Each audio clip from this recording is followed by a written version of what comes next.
Oke, sekarang cabang-cabang ilmu falak. Ya, kalau ilmu falak itu tadi disamakan dengan ilmu astronomi, maka ilmu astronomi itu banyak sekali cabangnya. Ya, yang pertama, ilmu astronomi itu secara umum ilmu yang mempelajari benda-benda langit secara umum. Kemudian ada ilmu astrologi. Astrologi adalah ilmu yang mempelajari gugus benda-benda langit yang belakangan dihubungkan dengan nasib dan keberuntungan manusia. Nanti akan ada keterangan tentang astrologi, akan kita lihat nanti seperti apa gugus-gugus di angkasa raya sana. Ya, pada video berikutnya ya. Jadi ini kita mengetahui dulu apa saja cabang-cabang dari ilmu astronomi atau ilmu falak. Kemudian ada cabang ilmu astronomi itu yang disebut astrofisika, yaitu mempelajari benda-benda langit yang menerangkannya dengan cara hukum-hukum alat dan teori ilmu fisika. Lalu ada astrometrics, yaitu ilmu yang menekankan kepada pengukuran untuk mengetahui ukurannya dan jarak antara benda langit yang satu dengan benda langit lain. Misalnya jarak antara bumi dengan matahari, jarak bumi dengan bulan, jarak bulan dengan Venus, dan seterusnya. Lalu ada ilmu astromekanik. Astromekanik adalah ilmu astronomi yang menekankan pada gerak dan gaya tarik benda-benda langit dengan cara hukum-hukum dan teori mekanika. Seperti bumi mempunyai gaya tarik bumi yang kita sebut dengan gaya tarik bumi, sehingga benda-benda yang dekat ke bumi itu tidak bisa jatuh terlepas ke angkasa. Ya, pasti akan jatuh ke bumi. Kemudian bulan juga mempunyai gaya tarik, tapi tidak sekuat daya tarik bumi. Okay. Kemudian ada kosmografi. Kosmografi itu adalah ilmu astronomi untuk mengetahui data-data dari seluruh benda-benda langit. Kemudian ada kosmogoni. Kosmogoni adalah ilmu astronomi yang untuk mengetahui latar belakang kejadian benda langit dan perkembangan selanjutnya. Jadi latar belakang kejadian benda langit ini kita kenal ada beberapa teori ya, ada teori Big Bang, ada teori nebula, ada teori bintang kembar. Nah itu dibicarakan di dalam kosmogoni.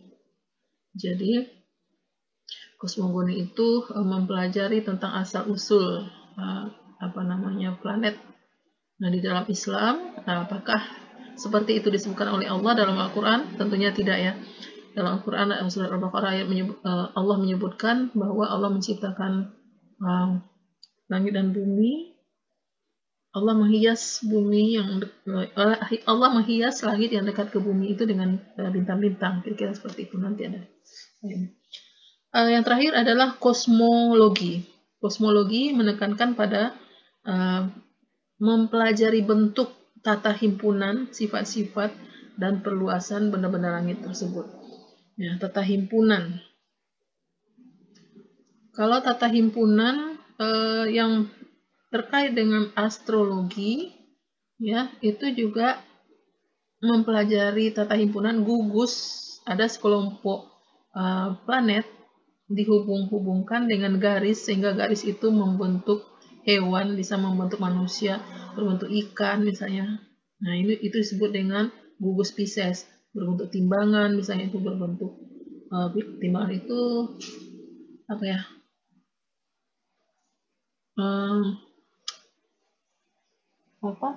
Virgo ya apa? Lupa. Iya, jadi itu cabang-cabang dari ilmu falak atau cabang ilmu astronomi. Kita di Fakultas Syariah tidak mempelajari cabang-cabang ilmu astronomi ini semua. Kalau ingin mempelajari itu semua ada di ITB, ya. Jadi di Fakultas Syariah hanya mempelajari ilmu falak yang terkait dengan seperti yang disebutkan tadi, terkait dengan benda-benda langit yang mengakibatkan perubahan waktu. Iya, di dalam surat As-Saffat ayat 6 itu dasar mempelajari ilmu falak. Surat Al-Fusilat ayat 12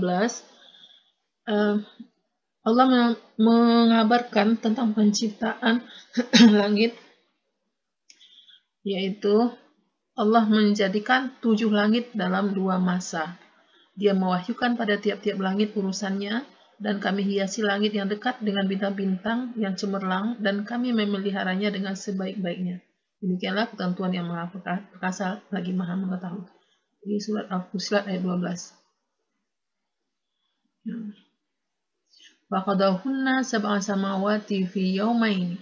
Allah menciptakan 7 lapis langit pada waktu 2 masa, bukan 2 hari, 2 masa. Auha fi kulli sama'in amraha. Dan kami mewahyukan pada tiap-tiap langit itu urusannya. Wa zayyana sama'a dunya bimasabiha. Dan kami hiasi langit yang dekat ke bumi dengan bintang-bintang yang cemerlang. Wa hifzan dzalika taqdirul azizil alim. Dan kami memeliharanya, yang demikian itu adalah ketentuan yang maha perkasa lagi maha mengetahui. Jadi Allah tidak menyebutkan bahwa Allah menciptakan kabut terlebih dahulu, kemudian kabut itu diputar, di pusat perputaran itu mengeluarkan cahaya yang itu disebut kemudian dengan matahari. Tidak seperti itu disebutkan Allah dalam Al-Quran. Jadi bagaimanapun teori yang mengabarkan tentang asal usul jagat raya yang dipelajari dalam ilmu kosmogoni, nah itu tidak disebutkan dalam Al-Quran. Jadi, nah ini ada gugus planet. Jadi di jagat raya ini banyak sekali gugus planet. Ini yang ditampilkan ada 3 gugus planet. Ada gugus Andromeda, ada gugus Pandora, ada gugus Bima Sakti. Jadi kehidupan manusia ada di gugus Bima Sakti ini atau Milky Way. Ya, semua planet di sekitar yang ada di gugus Bima Sakti itu berputar. Ya, berputar mengelilingi satu cahaya. Itu adalah matahari. Nah, gugus Andromeda nampaknya juga seperti itu. Andromeda berputar juga. Dan di tengah-tengah perputaran itu juga bercahaya, tapi itu bukan disebut matahari. Gugus Pandora ada cahaya yang bagus di situ. Sejauh ini, inilah yang ditemui oleh manusia. Ya, sejauh manusia menjelajah angkasa, itu selalu ditemukan planet-planet baru, selalu ditemukan fenomena baru. Tetapi kita yakin bahwa planet-planet baru itu adalah yang disebutkan di dalam surat Al-Fussilat ayat 12 ini, yaitu hiasan langit. Ya, Allah menghiasi langit yang dekat ke bumi, itu maksudnya dengan bintang-bintang. Jadi sejauh bintang yang ditemukan oleh manusia, oleh para astronom, berarti itu adalah langit lapis pertama. Nah, kalau dikatakan langit itu 7 lapis, sehingga Nabi Muhammad SAW mencapai langit yang ke-7 untuk menerima perintah sholat dari Allah Subhanahu wa Ta'ala di Sidratul Muntaha. Mana langit yang lapis kedua, mana langit lapis ketiga, dan seterusnya. Wallahu a'lam bishawab. Hanya Allah yang tahu dan malaikat dan rasulnya. Jadi, sejauh pencarian manusia selama ini, para ahli astronom hanya menemukan bintang-bintang. Berarti itu hanya pada lapis pertama. Berarti langit yang dekat ke bumi. Karena Allah mengatakan bahwa Allah menghiasi langit yang dekat. Langit yang dekat. Ya, ke bumi dengan bintang-bintang yang cemerlang. Kami memeliharanya dengan sebaik-baiknya. Demikianlah ketentuan yang maha perkasa lagi maha mengetahui.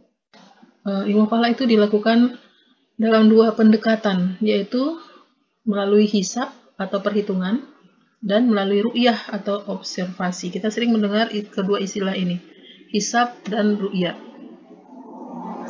Hisab adalah perhitungan, ya, ilmu hisab adalah praktikal astronomi. Di Indonesia, ilmu falak itu lebih dikenal dengan ilmu hisab, karena kerjanya banyak menghitung. Ilmu waris juga banyak menghitung-hitung, tetapi tidak disebut sebagai ilmu hisab. Jadi kalau orang mengatakan ilmu hisab, itu adalah konotasinya adalah ilmu falak. Ilmu hisab atau praktikal astronomi tadi adalah ilmu yang memperhitungkan secara matematis dan astronomis posisi bumi, bulan, dan matahari pada bola langit untuk kepentingan pelaksanaan ibadah umat Islam. Mengapa kita harus menghitung? Jawabannya tentunya karena perintah syar'i. Allah memerintahkan supaya kita menghitung. Ya, apa yang dihitung? Kira-kira seperti ini. Ini arah kiblat, ya. Arah kiblat ada segitiga. Ada rumus nanti, rumus trigonometri. Ya, ibadah yang memerlukan perhitungan atau hisab adalah semua ibadah wajib. Semua ibadah wajib memerlukan ketepatan perhitungan atau hisab, karena semua ibadah umat Islam ada ketentuan waktunya.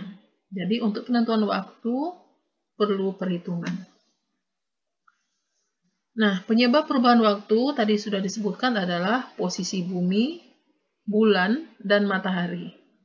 Jadi ini matahari, kemudian ini bumi. Bumi berputar pada porosnya.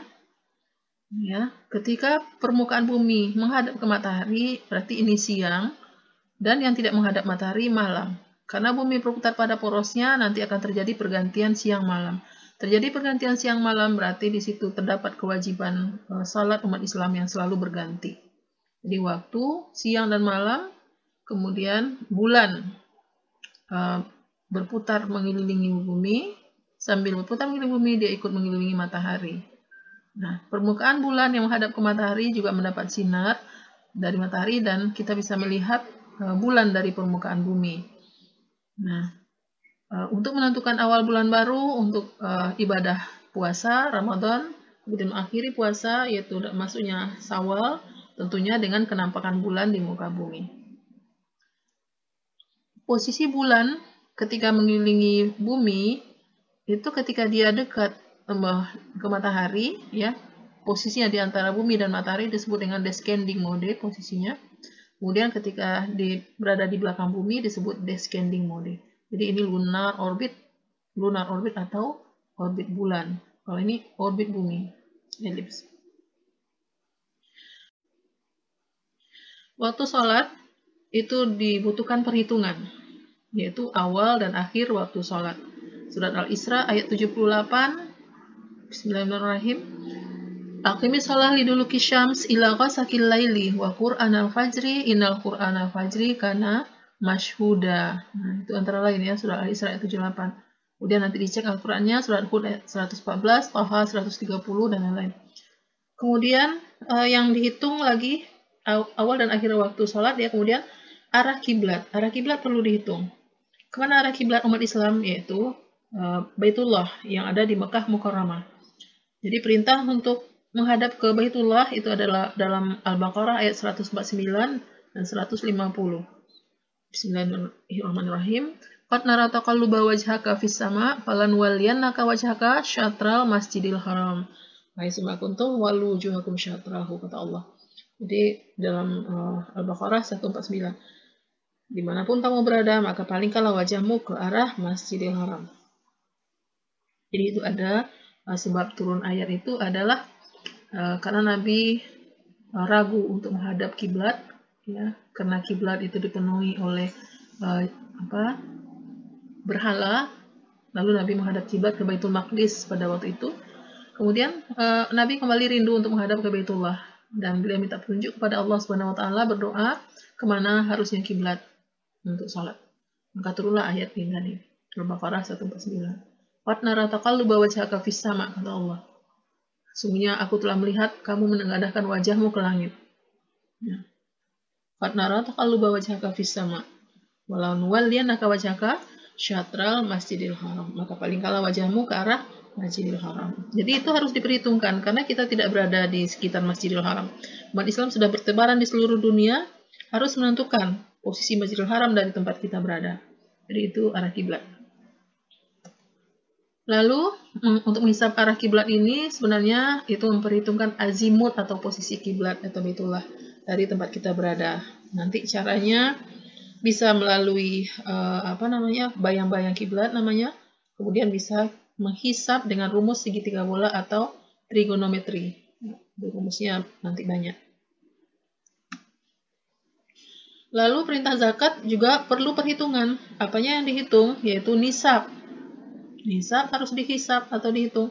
Kemudian haul harus dihitung juga. Ya. Nisab itu berapa banyak harta kita. Ya, ada batas jumlah harta kita. Kalau sudah memenuhi jumlah itu, maka itu disebut nisab, maka wajib dizakatkan. Kemudian haul itu adalah 1 tahun. Ya, 1 tahun itu bukan berarti 1 tahun yang 12 bulan, tidak, tapi 1 tahun pertanian, misalnya padi, itu 1 kali panen, itu disebut 1 haul. Itu perlu diperhitungkan untuk membayarkan zakat. Lalu puasa itu juga perlu diperhitungkan waktunya. Kapan waktu imsak, kapan waktu berbuka, kemudian kapan waktu puasa Ramadan, awal Ramadan ya, dan awal Syawal. Itu semuanya memerlukan perhitungan waktu. Lalu ibadah haji juga memerlukan perhitungan waktu karena pelaksananya di bulan Zulhijjah. Kapan masuknya bulan Zulhijjah? Tanggal berapa? Wukuf di Arafah dan seterusnya. Ya. Lalu hisab awal bulan itu maksudnya adalah memperhitungkan posisi bulan di antara bumi dan matahari untuk menentukan awal bulan baru. Nah, awal bulan baru itu apakah sudah terjadi ijtima atau konjungsi atau belum? Kapan terjadinya ijtima itu? Apakah qabla ghurub? Apakah ba'da ghurub? Apakah qabla fajar? Dan itu semuanya berbeda pendapat ulama. Jadi hisab awal bulan ini nanti pembicaranya kalau sudah lanjut ya. Ini sekarang kita pengenalan saja dulu ya, tentang hisab.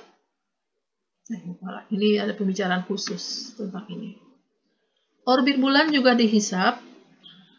Yang arahnya retrograd itu tadi, orbit bulan mengelilingi bumi, arahnya retrograd dari arah barat ke timur. Itu juga dibedakan kepada periode bulan sideris. Nah, itu kemudian ada periode bulan sinodis. Ini pembicaranya juga nanti ke sana. Nah, ini dia ijtima atau konjungsi.